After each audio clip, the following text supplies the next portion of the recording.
నమస్తే. రైతు భరోసా కాంగ్రెస్ ప్రభుత్వం మొదటి విడత మార్చి 22కు ఇచ్చేసింది.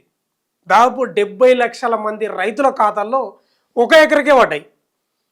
వాళ్ళకి 70 ఎకరాలు ఉండని, 100 ఎకరాలు ఉండని, 1 ఎకరా ఉండని, 10 ఎకరాలు ఉండని, 15 ఎకరాలు అని ఉండని, 1 ఎకరానికి మాత్రమే పడ్డాయి. అది తెలంగాణ వ్యాప్తంగా 70 లక్షల మందికి. ఎన్ని వేల కోట్లు?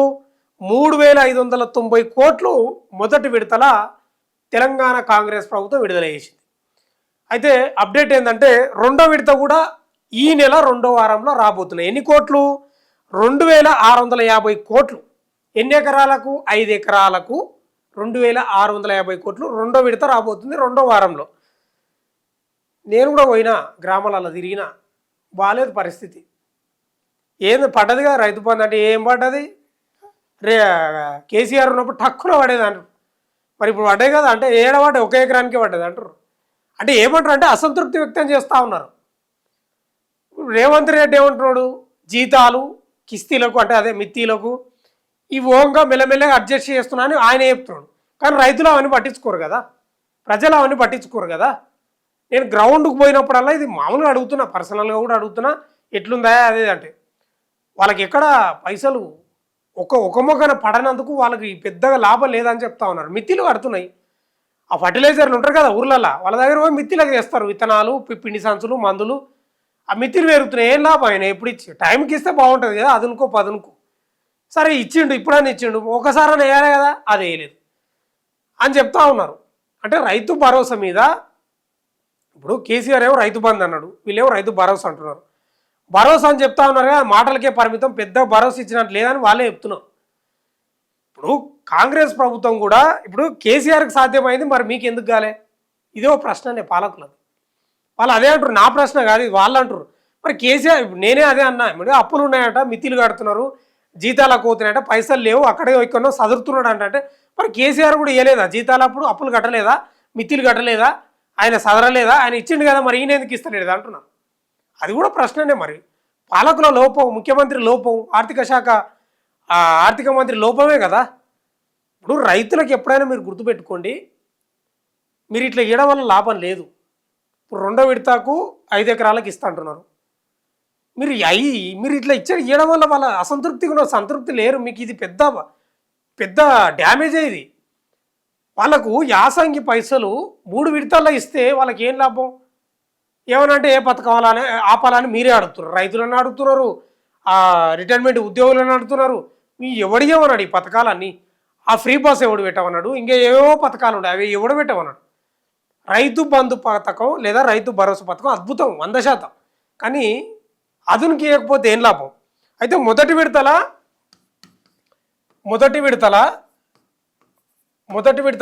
ఎన్ని? 3,590 కోట్లు విడుదలైనవి.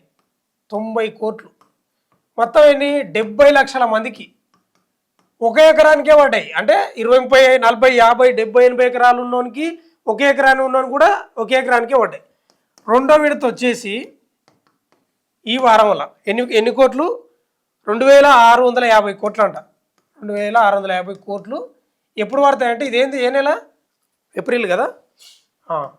ఏప్రిల్ రెండో వారంలో పడతాయంట. రెండో వారంలో. మరి ఇంకా మూడోది ఎప్పుడంటే మూడో విడత ఆ కోట్లు ఎన్ని కోట్లు అనేది డాటా లేదు మన దగ్గర ఇప్పుడు. ఈ నెల అంటే ఏప్రిల్ చివరి వారంలో పడతాయి. చివరి వారంలో అంటే ఇక ఇదే లాస్ట్, ఇక ఈ నెల ఎండింగ్లో పడతాయి అనేది ప్రభుత్వం నుంచి వస్తున్న వార్త. కానీ ఈ విడతల వారి అనేది మంచిగా లేదు. ప్రభుత్వం అదే చెప్తా, రైతులు అదే చెప్తా ఉన్నారు. ఇప్పుడు రైతు భరోసా అనేది అద్భుతమైన పథకం. మీకు విషయం తెలుసా? సరే బీజేపీని ఒప్పుకోరు, కానీ నరేంద్ర మోడీ ఇస్తున్నాడు కదా, ఆయన కూడా ఇదే పథకం మనకు కూడా పడతాయి కదా, మోదీ పైసలు అని పడతాయి కదా. ఇది రైతు బంధు చూసే ఇస్తున్నాడు ఆయన. ఇంకా చాలా రాష్ట్రాలు ఇస్తున్నారు. ఎంత గొప్ప పథకం అంటే మామూలు పథకం కాదు, అది చాలా మంచి పథకం. దేశవ్యాప్తంగా కూడా అమలవుతుందంటే అది కేవలం కేసీఆర్ చేసిన ఘనత, కేసీఆర్కి వచ్చిన ఆలోచన. అది కేసీఆర్ను చూసే ఆ పథకాన్ని దేశవ్యాప్తంగా ఇంప్లిమెంట్ అయింది. అందుకే కదా మోదీ పైసలు పడతలేవు మనకు, అవే ఈ పైసలు. ఆ స్ఫూర్తికి నరేంద్ర మోడీ ప్రభుత్వానికి స్ఫూర్తికి రైతు బంధు పథకము కేసీఆర్ఏ స్ఫూర్తి. వాళ్ళు చెప్పుకోరు ఎట్లా. అట్లా ఈ రైతు బంధుకు సంబంధించిన ఈ పథకానికి సంబంధించి రెండో విడత డబ్బులు 2650 కోట్లు విడుదల చేయబోతుంది. రెండో వారంలో 5 ఎకరాలకు రాబోతుంది. కానీ ప్రభుత్వం మార్చుకోవాలి. చివరిగా నేను చెప్పేది ఏంటంటే, ప్రభుత్వం ఈ రైతుల నుంచి సేకరించిన అంశాలను బట్టి చూస్తే ప్రభుత్వం మార్చుకోకపోతే రేవంత్ రెడ్డి నేనే మళ్ళీ ముఖ్యమంత్రి అవుతా, రెండోసారి నేను వస్తా అని చెప్తున్నాడుగా, కాడు, కష్టమే. ఆయన చెప్పుకుంటున్నాడు, నేను అసెంబ్లీలో కూడా చెప్పిండు కదా, నేను తొక్కుకుంటూ వస్తా, నేను రెడీగా ఉన్నా, రాండ్రి అంటున్నాడు. కానీ తొక్కుతావో ఎల్లెలికలు పడతావు తెలియదు, మరి నీకే తెలవాలి. ఎల్లెలికలు పడేటట్లే ఉండవు, తొక్కేటట్లు లేవు. బాగా వ్యతిరేకత ఉంది నీ మీద రైతు బంధు విషయంలో. నువ్వు ఇచ్చే పైసలు ఏదో, నువ్వు ఫ్రీ బస్సు ఇప్పుడు నువ్వు రద్దు చేసినా సరే ఎవ్వరేమన్నారు, నువ్వు ఆ రద్దు చేయి, ఫ్రీ బస్సు రద్దు చేయి, ఇంకేమన్నా అనవసరమైన పథకాలు ఉంటే రద్దు చేసి రైతు బంధు ఒకటే విడతలు ఇచ్చే ప్రయత్నం చేయండి. లేకపోతే నీ తొక్కుడు కాదు, నువ్వు ఎల్లెలికల పక్క పడుతుంది, డౌటే లేదు అందులో. కాబట్టి ఈ రైతు బంధుకు సంబంధించిన నిధుల విషయంలో ప్రభుత్వం యొక్క చర్య అయితే అస్సలు బాలేదు. మరి ఏమైనా మార్చుకుంటుందా, ఏమైనా మీటింగ్ పెట్టుకుంటారా తెలియదు. కానీ ఇంకా నేను పోతా, ఈసారి మళ్ళీ పోయేది గ్రౌండ్ రిపోర్ట్కు. ఈసారి పక్క రైతులతోటి ఈ అంశం గురించి మాట్లాడిస్తా. వాళ్ళు ఏమంటారో ఆ వీడియో మీ ముందర పెట్టి మళ్ళీ మాట్లాడతారు. కానీ రేవంత్ రెడ్డి అనుకుంటున్నట్లు మళ్ళీ నేనే ముఖ్యమంత్రి అయితే మా ప్రభుత్వం వస్తాయని అనుకుంటున్నాడు. కానీ డౌటే, చూద్దాం ఏం జరుగుతుందో. చూస్తూనే ఉండండి మన తొలి వెలుగు.